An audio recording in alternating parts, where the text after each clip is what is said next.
Hello students, welcome to my YouTube channel 10 का English point. चलिए आज हम लोग जो 100 मार्क्स इंग्लिश का पोएट्री सेक्शन है उसका बहुत ही बेहतरीन चैप्टर आज मैं स्टार्ट करने जा रहा हूं, जिसका नाम है माय ग्रैंड मदर हाउस। इस चैप्टर को जब आप पढ़ेंगे तो आपको बचपना आपको याद आ जाएगा, क्योंकि हर किसी के फैमिली में ऐसा होता है कि जब वो बचपन में होते हैं तो उनके फैमिली का कोई ना कोई सदस्य उन्हें प्यार दुलार बहुत ज़्यादा देते हैं बचपन में। ऐसा ही चीज़ें जो हैं ये कमला दास के साथ हुआ है, और कमला दास जो हैं इस चैप्टर में अपनी बचपना को याद की है। बचपना को पहले आप समझ लीजिए मैं जो बोल रहा हूँ, इसके बाद हम लाइन बाय लाइन चैप्टर को बताएंगे और एक एक वर्ड को एक एक चीज़ों को हिंदी में एक्सप्लेन करके आपको बताऊँगा। अगर आप ये पोएम को फील कीजिएगा तो बहुत ही आपको इंटरनली जो है आपके अंदर से ऐसा लगेगा कि मतलब एक प्रकार से ही समझिए कि आपको बचपना याद आ जाएगा। क्योंकि कमला दास जो है इस चैप्टर में जो आप यहाँ पर देख रहे हैं माय ग्रैंड मदर हाउस, इसमें ये अपनी बचपना को याद की है। और कमला दास जो है ये बताने की कोशिश किए हैं कि जब ये छोटा थे तो अपने दादी माँ से कितना ज़्यादा इनको प्यार मिलता था, अपनी दादी से कितना ज़्यादा इनको प्यार मिलता था। उस प्यार को याद करके भावुक हो जाती है कमला दास तब जब इनकी शादी हो जाती है, ये अपने ससुराल चली जाती है। तो ससुराल जाने के बाद जो है दादी से मिलने वाली बचपन में प्यार को याद की है, और याद करके कमला दास जो है भावुक हो जाते हैं।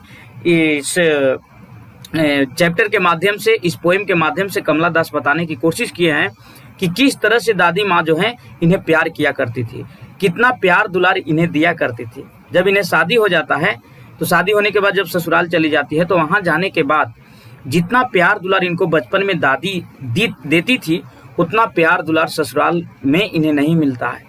और यही सब चीज़ों को कमला दास याद की है और याद करके भावुक हो जाती है। तो चलिए हम लाइन बाय लाइन एक्सप्लेन करेंगे, लेकिन उससे पहले हम कमला दास के बारे में जानेंगे। देखिए यहाँ पर ये जो आप तस्वीर देख रहे हैं, ये तस्वीर जो आप देख रहे हैं ना, ये कमला दास का है। कमला दास जिन्होंने माय ग्रैंड मदर हाउस को लिखी है, ये कमला दास का तस्वीर है। और कमला दास बहुत ही बेहतर ढंग से इस पोएम के माध्यम से दर्शाने की कोशिश की है कि किस तरह ये अपनी दादी से प्यार पाया करती थी।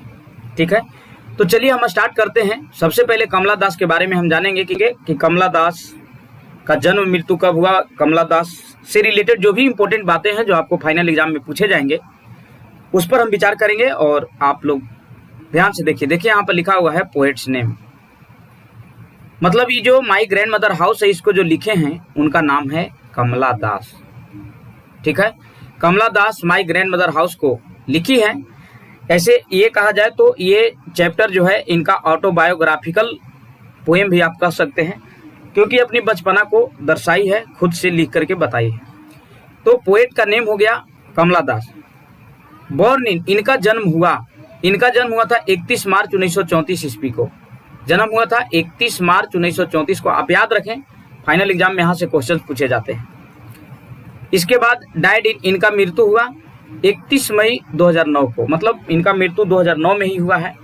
आप ये भी याद रखें कि ये जो है अपने ज़िंदगी के अंतिम क्षण में अपने धर्म को परिवर्तन कर ली थी, यानी हिंदू से मुस्लिम धर्म को अपना ली थी। और मुस्लिम धर्म को अपनाने के बाद ये एक किताब लिखती है जिसका नाम है यस अल्लाह। इनकी एक रचना है, धर्म परिवर्तन करने के बाद वो लिखी है उसको। इसके बाद बिलोंग्स टू, देखिए रहने वाली इंडिया की है ना। और इंडिया में केरला जो स्टेट है, केरला में इनका जन्म हुआ था कमला दास का। रहने वाली इंडिया की केरला नामक स्टेट में इनका जन्म हुआ। भारत के दक्षिण क्षेत्र में आने वाला केरला जो स्टेट है वहाँ पर इनका जन्म हुआ था। इसके बाद देखिए गोट रेस्पेक्टेबल प्लेस इन, आदरणीय स्थान प्राप्त की है कमला दास। कितने भाषाओं में? 2 भाषाओं में। देखिए यहाँ पर इंग्लिश और Malayalam, English and Malayalam. English और मलयालम का जबरदस्त ज्ञान था इनको, अंग्रेजी का और मलयालम, क्योंकि मलयालम जो है वो केरला में बोले जाने वाला वहाँ का पर्सनल भाषा है, तो इनको बहुत ही बेहतर ढंग से नॉलेज था इंग्लिश और मलयालम में। सी वाज, वह थी, क्या थी? पोएटेस भी थी एंड शॉर्ट स्टोरी राइटर। मतलब देखिए शी वाज, वह थी, क्या थी, poetess and short story writer, कवित्री भी थी और लघु कहानी लेखक भी थी। मतलब छोटा छोटा कहानी भी लिखा करती थी और कविताएं भी लिखा करती थी।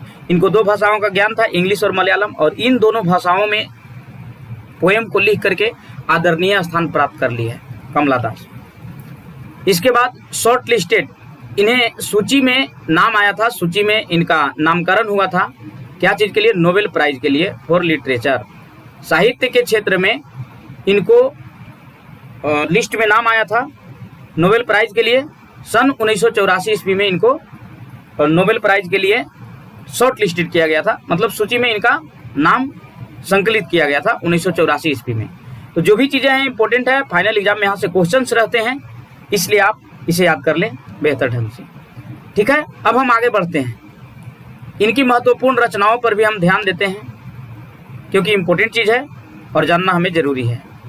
देखिए इनकी जो इम्पोर्टेंट वर्क्स है, इनकी जो महत्वपूर्ण रचनाएं हैं, इनकी महत्वपूर्ण रचनाएं जो है वो है समर इन कोलकाता। देखिए यहाँ पर लिखा हुआ है summer in Kolkata. Summer in Kolkata इनकी रचना है। इसके बाद देखिए सायरन्स है ना, जो रचनाएं हैं इनको आप याद रखिए, रचनाएं से भी क्वेश्चंस पूछे जाते हैं। जो वर्क्स है इनकी इंपॉर्टेंट, द डिसेंडेंट्स, डिसेंडेंट भी इनकी रचना है। The old play house and other poems, ये भी इनकी रचना है ना। The old play house and other poems, ये भी इनकी रचना है। द एनामेटल पोएम्स, ये भी इनकी रचना है कमला दास का, इन्हें भी आप याद रखें। Only saint knows how to sing, only saint knows how to sing, ये भी इनकी रचना है। सारी रचनाओं को आप याद रखें तो आपके लिए बेहतर होगा। फाइनल एग्जाम में यहाँ से क्वेश्चन पूछे जाते हैं। यस अल्लाह, देखिए ये जो आप देख रहे हैं यस अल्लाह, ये 2001 में लिखी थी, और यस अल्लाह जो है ये धर्म परिवर्तन करने के बाद कमला दास इस रचना को लिखी थी। धर्म परिवर्तन करने के बाद, मतलब जैसा कि मैं आपको बताया कि कमला दास अपने जिंदगी के अंतिम क्षण में धर्म परिवर्तन कर ली थी, और धर्म परिवर्तन करने के बाद ये एक रचना लिखी थी जिसका नाम था यस अल्लाह। ठीक है, आशा करता हूं कि कमला दास से रिलेटेड जितने भी चीज़ों को बताया गया इसको आप बेहतर ढंग से समझ गए होंगे, और समझना ही नहीं, इसको याद भी कर लेना है। याद करने से आपको फाइनल एग्जाम में, यहाँ से मैं बार बार बोल रहा हूँ कि फाइनल एग्जाम में यहाँ से क्वेश्चन पूछे जाते हैं। ठीक है, तो आप इन्हें याद कर लें। चलिए अब हम आगे बढ़ते हैं। जो पोएम है माई ग्रैंड मदर हाउस, इसका लाइन बाय लाइन हम एक्सप्लेन करेंगे बेहतर ढंग से, आप इन्हें देखें। ठीक है, चलिए आगे बढ़ते हैं हम पोएम की ओर। देखिए ध्यान से समझिएगा, पोएम को लाइन बाय लाइन मैं एक्सप्लेन कर रहा हूँ, एक एक वर्ड का अर्थ को बताऊंगा, और ये पोएम आपको बहुत ईजिली समझ में आएगा। देखिए यहाँ पर लिखा हुआ है full explanation of poem. Poem का फुल एक्सप्लेन हम करने जा रहे हैं। एक एक वर्ड, एक एक लाइन को बेहतर ढंग से समझाने की कोशिश किया जाएगा और समझाया जाएगा। ठीक है, देखिए कमला दास जब अपने दादी के पास जब रहा करती थी बचपन में, और इसके बाद धीरे धीरे बड़ा हुई, बड़ा होने के बाद जब इन्हें शादी हो गया, जब इस ससुराल चली गई, तो वहाँ जाने के बाद जो चीज़ों को याद की है अपने दादी से रिलेटेड, वही चीज़ों को पोएम के रूप में दर्शा दी है कमला दास। चलिए देखिए पहला लाइन में क्या कह रहा है। कमला दास कहती है कि there is a house now far away where once I received love that women died. ठीक है, पूरा को अगर हम एक बार समझाएंगे तो आपको नहीं समझ में आएगा, इसलिए देखिए एक एक चीजों को। देयर इज अ हाउस, कमला दास कहती है कि एक घर है, एक घर है, नाउ फार अवे, है ना, एक घर है अब दूर है, मतलब एक घर है जो अब हमसे दूर है। किस घर की बात करती है कमला दास? तो अपनी घर जहां पर वो रहती थी अपने दादी के साथ, उस घर को याद की है। कमला दास कहती है कि एक घर है जो अब हमसे दूर है, वेयर ऑन, जहां एक समय आई रिसीव्ड लव, जहां एक समय में प्यार पाया करती थी। मतलब कमला दास जो है अपनी बचपना को याद करके जब वो दादी के साथ रहती थी तो उस चीज को याद करती है, कहती है कि एक घर है, एक घर है जो अब दूर है, जहां एक समय मैं रिसीव्ड करती थी लव, मतलब मैं प्यार पाती थी। दैट वुमेन डाइड, वो महिला भी अब डाइड हो गई, मतलब वो महिला की भी अब मृत्यु हो गई। मतलब कमला दास जो हैं, इनको जब शादी होने के बाद जब ससुराल चली गई तो वहाँ जा करके चीज़ों को याद की है और फिर इनकी दादी की भी मृत्यु हो जाती है। मतलब कुछ दिनों तक दादी जो है अकेली वहाँ रहती है और फिर उनका मृत्यु हो जाता है। तो वही कमला तस्करी की एक घर है जो अब हमसे दूर है, जहाँ पर एक समय में रिसीव्ड प्यार पाया करती थी। वो महिला भी अब जिंदा नहीं है, वो महिला भी अब डेड हो गए। मतलब वो अपने ग्रैंड मदर के लिए यूज कर रहे हैं। इसके बाद आगे करें कि the house with ड्रीव into silence. जो घर है, मतलब जिस घर में ही रहा करती थी अपने दादी के साथ, the house with ड्रीव into silence. Silence के मतलब होता है सुनसान। वो घर भी अब सुनसान में बदल गया है। विथ ड्रीव के मतलब होता है टू चेंज, परिवर्तित हो जाना। मतलब वो घर जो है पूरी तरह से साइलेंस हो गया है, पूरी तरह से सुनसान हो गया है। स्नेक्स मूव्ड, और अब उस घर में सांप घुमा करते हैं। मतलब कमला दास बता रही है कि जो महिला थी, मतलब मेरी जो दादी थी, उस घर में रहती थी। मैं भी बचपन में वहाँ बिताई है मैं अपनी बचपना को। लेकिन अब वो घर दादी को मर जाने से पूरी तरह से साइलेंस हो गया है और वो वहाँ पर अब स्नेक्स मूव करते हैं। मतलब ये कहिए कि अब सांप वहाँ घुमा करते हैं। आगे कह रही है कि एमंग बुक्स, किताबों के बीच में, I was then too young, किताबों के बीच मतलब जिस समय हमें पढ़ना चाहिए था वहाँ पे ना, मैं काफ़ी छोटी थी। और दादी जब हमें कहती थी किताबों पढ़ने के लिए तो क्या होता था, उस समय में I was then too young, मैं काफ़ी छोटी थी। किताबों के बीच में, I was then too young, किताबों के बीच में मैं काफ़ी छोटी थी। मतलब जिस समय किताब, मतलब दादी जो थी वो किताब पढ़ा करती थी और हमें भी पढ़ाने की कोशिश करती थी, लेकिन मैं उस समय काफ़ी छोटी थी। टू यंग के मतलब हो जाएगा यहाँ पे काफ़ी छोटी।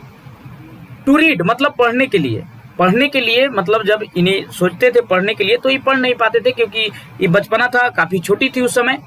और दादी जो है उन किताबों को पढ़ा करती थी और इन्हें भी पढ़ाने की कोशिश करती थी, लेकिन कमला दास कहती है कि उस समय मैं काफ़ी छोटी थी और मैं पढ़ नहीं पाती थी।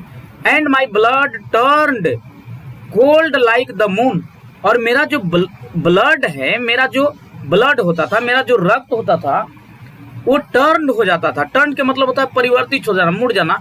कोल्ड लाइक द मून मतलब जब मेरी दादी कोशिश करती थी मुझे पढ़ाने के लिए तो मेरा जो ब्लड होता था, मेरा जो रक्त होता था, वो चांद के जैसा शीतल हो जाता था। मतलब ये कहिए कि मेरा रक्त जो था ना, मतलब ये कहिए कि ना होता है कि किसी चीज़ को अगर कोई इंसान करे और उसको नहीं करने आए तो ऐसा ना कहता है कि मेरा ब्लड सूख रहा है, मेरा खून सूख रहा है। तो वैसा ही इनके साथ भी होता था। मतलब दादी जब इन्हें पढ़ाने की कोशिश करती थी तो कमला दास कह रही है कि पढ़ने के नाम पर मेरा ब्लड जो था ना वो शीतल हो जाता था, ठंडा पड़ जाता था, चांद के जैसा। इसके बाद आगे कह रही है कि how open I think of going, कितनी बार, हाउ ओपन का मतलब होता है कितनी बार, कितनी बार मैं सोची वहां जाने के लिए।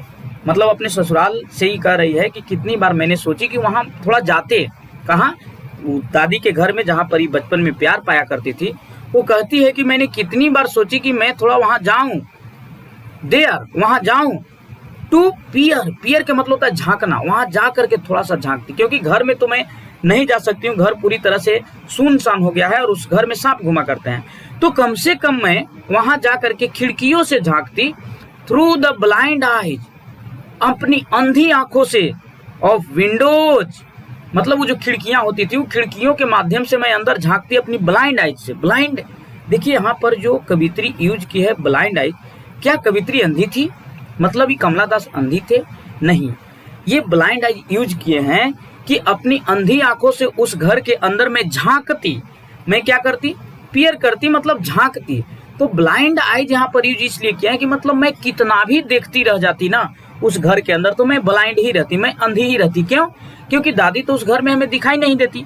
इसलिए कवित्री कह रही है कि मैं अंधी आंखों से उस खिड़की के माध्यम से उस घर में झांकती और झांक करके उस घर की नजारा देखती। इतना ही नहीं, कवित्री आगे करे कि और just listen to the frozen air, और मैं वहां जा करके थोड़ा सुनती। Just listen to the frozen air, listen का मतलब सुनना, फ्रोजन का मतलब वही ठंडी ठंडी जो हवा होती थी। कमला दास बचपन में खिड़कियों के पास बैठ करके उन हवाओं का आनंद उठाया करती थी जो खिड़की के माध्यम से उस घर में जाया करता था। तो कवित्री कहती कि जरा मैं वहां जाती और उस खिड़की के माध्यम से मैं अंदर झांकती और उन हवाओं को मैं सुनती। जब मैं छोटी थी तो हवाएं जो है उस खिड़की से प्रवेश करती थी, जरा उनकी आवाज़ों को मैं सुनती। आज भी ऐसा देखिए, कभी भी ऐसा होता है जब काफ़ी जोर से हवाएं चल रही है और अगर आप घर में हैं तो घर के अगर दरवाजे वगैरह बंद हैं, खिड़कियां बंद हैं, तो थोड़ा मोड़ा जो जगह उनमें बच जाती है और जब तेज गति से हवाएं चलती है तो होता क्या है कि उसकी आवाजें जो है एकदम सन सन सन सन की आवाजें सुनाई देती है। तो कवित्री यही सब चीजों को तो फीलिंग करती है और यही सब चीजों को बताने की कोशिश कर रही है कि जो उन ठंडी ठंडी हवाओं का आनंद लेती थी, उनकी आवाजों को सुनती थी, काश मैं जाती वहां और फिर इन सब चीजों को, नजारा को देखती और सुनती तो मुझे आनंद आता, मुझे ऐसा फीलिंग होता, बचपना जो है मुझे याद आ जाता बेहतर ढंग से। ठीक है, अगला लाइन में देखिए कवित्री क्या कह रही है।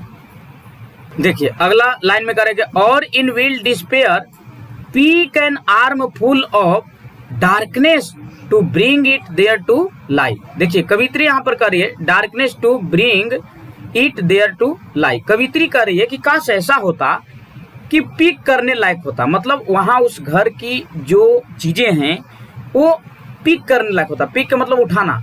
N armful of, arm full का मतलब होता है बाजू भर। अगर वहां से उठने लायक रहता, वहां से आने लायक रहता तो मैं बाजू भर उठाती। क्या चीज को?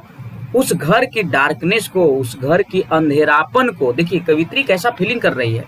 कवित्री का कहना है कि काश ऐसा होता, अब दादी तो उस घर में है नहीं, लेकिन काश ऐसा होता कि उस घर की अंधेरापन जो थी ना वो उठने लायक रहता तो मैं वहां से उसको उठाती, टू ब्रिंग इट देयर, वहां से मैं उठाती और टू लाई, और यहाँ ला करके रख देती। कहाँ? मतलब जहां पर वो रहती है, जहां उनका ससुराल है, वहां पर ला करके अपने दादी माँ की घर की जो अंधेरापन है उसको उठा करके कमला सोचती है कि मैं अपने ससुराल में ला देती। हालांकि ऐसा होगा नहीं, लेकिन कवित्री जो है इन सब चीजों को फीलिंग करती है। इन्हें ऐसा लगता है कि काश ऐसा होता तो मैं उसे लाती और ला करके मैं रखती यहाँ ससुराल में, बिहाइंड माई बेडरूम्स डोर। कहाँ रखती? तो जहां पर मेरा बेडरूम है, जहां पर वो सोती है, मतलब ससुराल में जहां सोती है उसके पीछे जो है ना मैं रखती, डोर, दरवाजा पर। अब सोचो पहले दरवाजा पर क्यों रखती? लाइक अ ब्रूडिंग डॉग। देखिए ब्रूडिंग डॉग का मतलब होता है एक डरावना कुत्ता। मतलब वहां के अंधेरापन को ला करके जहां पर मैं सोती हूँ उस घर के दरवाजे, जहां बेडरूम है उसके पीछे वाला हिस्सा के पास में रख देती। और वहां किस तरह से रखती? तो इस ढंग से रखती कि लाइक अ ब्रूडिंग डॉग, एक डरावना कुत्ता के जैसा वो अंधेरापन वहां पर रहता है ना, जो मेरा रखवाला करता। मैं दादी के साथ रहती थी तो मुझे डर नहीं लगता था। काश उस घर के अंधेरापन को मैं यहाँ ला देती तो मैं निडर होकर के रहती। You can not believe darling, ये सारी बातें जो है अपने डार्लिंग से कहते हैं। डार्लिंग अपने हस्बैंड के लिए यूज की है कमला दास। कहते हैं कि आप विश्वास नहीं कर सकते हैं मेरे प्रिय कि मैं ऐसी घर में रहती थी।